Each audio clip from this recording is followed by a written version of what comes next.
Hey everyone, John Harper, founder of Hackers Teaching Hackers, back with you on another CTF solve video from 2024. This one is called Order. So let's go ahead and take a look at that. Now, the reason I picked this one, it actually wasn't necessarily requested in our Discord channel, but I noticed people were struggling with it, which is why I'm going to go ahead and go over this one. There was only two solves in the conference, so wanted to at least try and cover that one a little bit. All right, so first of all, you would just have to download the zip file. All right, so pretty simple, right? We're just gonna unzip that guy, and you can see created a folder called order with a 0 and a couple of files in it. You can see what files are in here. There is a README file.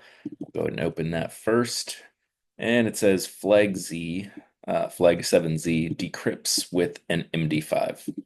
So we need some sort of MD5 to decrypt it. I'm assuming it is password protected like they promised.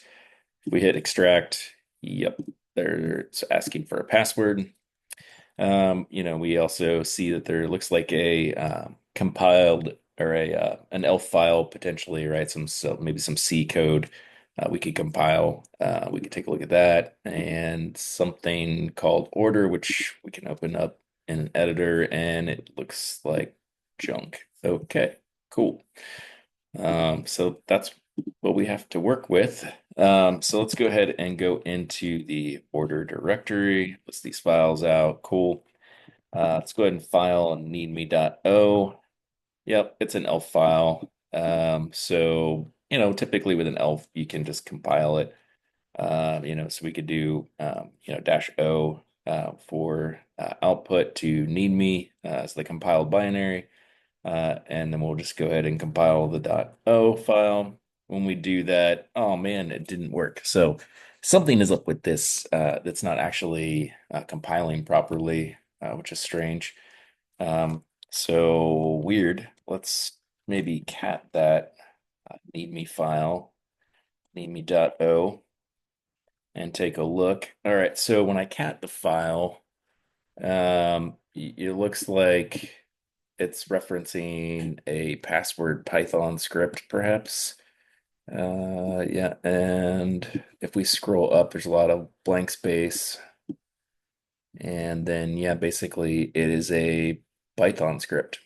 Cool. All right. So, I would think, oh, cool. Like, let's just go ahead and cat that file, that needme file, out to needme.py.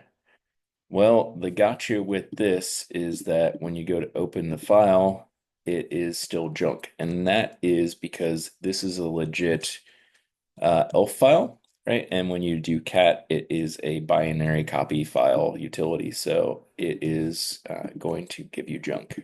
So you have to actually, um, find a better way of copying that data.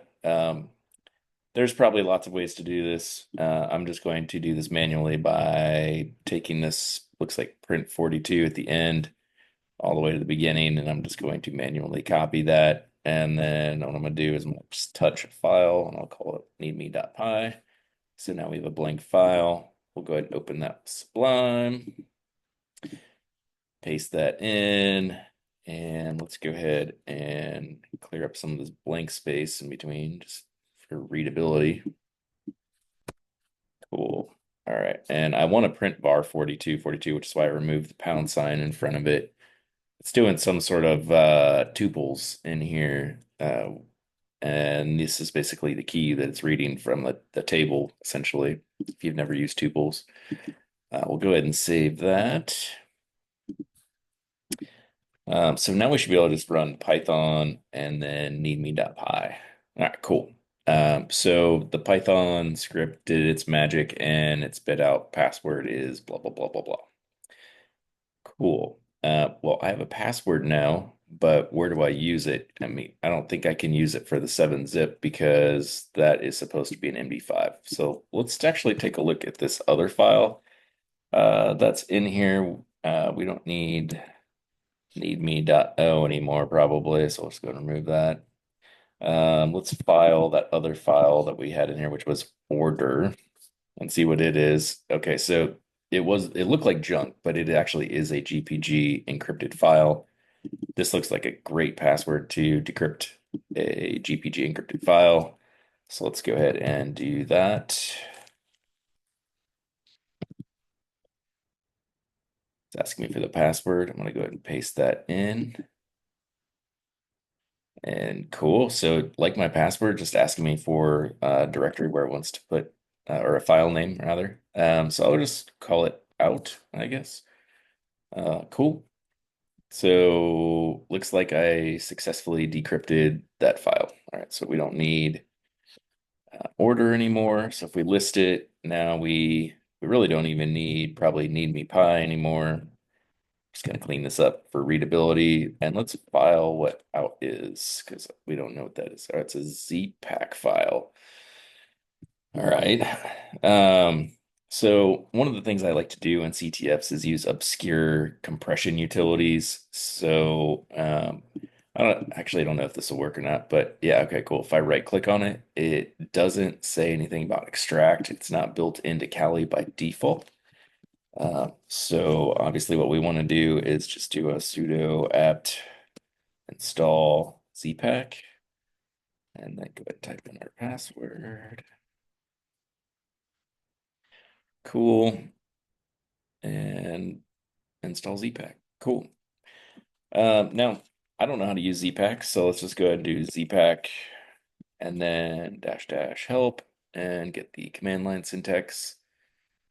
So looks like if we want to extract a zpack file, we just have to pass an X to it.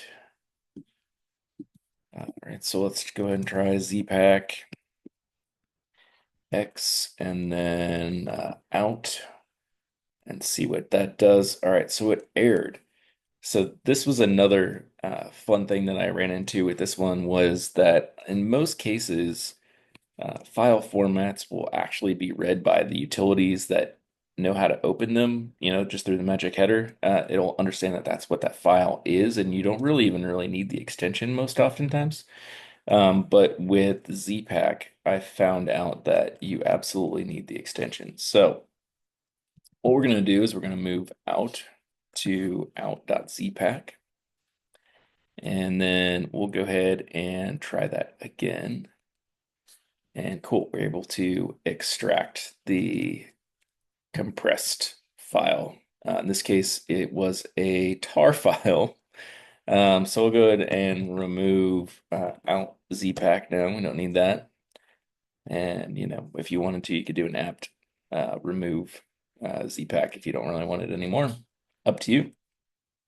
All right, cool. So now all we have to do really is just extract the tar file. So we'll just do a tar order matters, right? So XVF, right? And then there we go. So it created a folder called order matters with what looks like a bunch of files inside of it. If we do properties on this, let's just see, looks like we have 27 files in there. If we open it up, it looks like they all start with HTH underscore something. Not sure what they are. We could, just open it up. Looks like they're ASCII text just based on the icon. And it looks like it's just base 64 junk to me. And also based on the name of the folder, order matters. That tells me that these need to be put probably in the correct order. So how would we order them? We could order them by file name. If you do an ls, let me go in the folder. If you do an ls, you'll see that it does put it in some order, but is it the correct order, right? And what I was getting at with that is you could do an ls-la, right? List all. And when you list the all, you'll see that the files were last modified May 12th of 1984, which is a key date in the movie Terminator. So what I wanted everybody to be able to do is note that they needed to put the base 64 in order based on the timestamp. Now they're all 1984, but that's okay because seconds, milliseconds, and things like that count.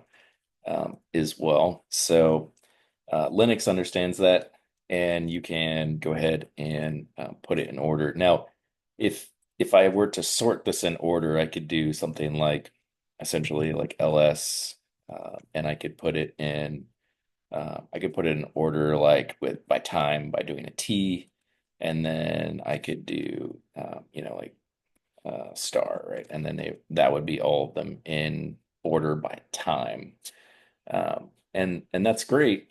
But when you're wanting to send that data into a text file for being base64 decoded, you're appending to the bottom every time you shove a file, and you're appending to the next bottom piece. So you actually want to append in reverse order. So what we want to actually do is I'll just do a quick, cool little command. What we'll do is we'll cat um, all the files using this cool, just do a variable. So we're going to cat the results of ls command. And yes, we'll do a tr, right? So it's time based, but in reverse order. And we're going to tr anything that starts with HTH at all. And we're just going to send that into something called order or all in order dot text. Cool. All right. So if I do that, now if we cat all in order, you can see, yes, it is in a text file. And notice we probably have it in the right order just because, typically if you're looking at base64, a lot of times base64 ends with an equal sign. Not always, but, or equals equals, something like that. So we definitely got it in a good order from what it looks like anyway. So what we could do now is we could just do a base64 decode, and we're going to go ahead and put that into a file called all in order. And so we don't know what it is necessarily, but you can see it did pop out to be an image because Kali automatically updated it. We'll go ahead and do a file on it anyway, just for kicks. And you can see it is in fact a PNG. So, we could move it to a PNG if we really want to. Cool. And if we open it up, yeah, cool. It's a PNG of the Terminator. Sweet. All right, so if we go back though and like think about what we've just done, we are able to get this file extracted, and we need an MD5 to extract that 7Z file, the flags 7Z. So it stands to reason that this file is probably the one we need to get an MD5 sum of. The name of the file doesn't affect the hash value at all. You can name it anything you want. It's still the same hash value, but if you change any of the file contents, it will absolutely change the hash. So it doesn't matter what you named it in the course of this CTF. We can just do an MD5 sum of all in order, and there is the MD5 hash for all in order PNG. What we can do now is we can go back and we can try to extract this 7-zip. Paste that password in, and voila, we have flag.text, which works out to HTH leet compression piney fresh. So there is the flag for order. Thanks for joining me for yet another CTF solve video. Hope this was helpful for you. We'll catch you next time.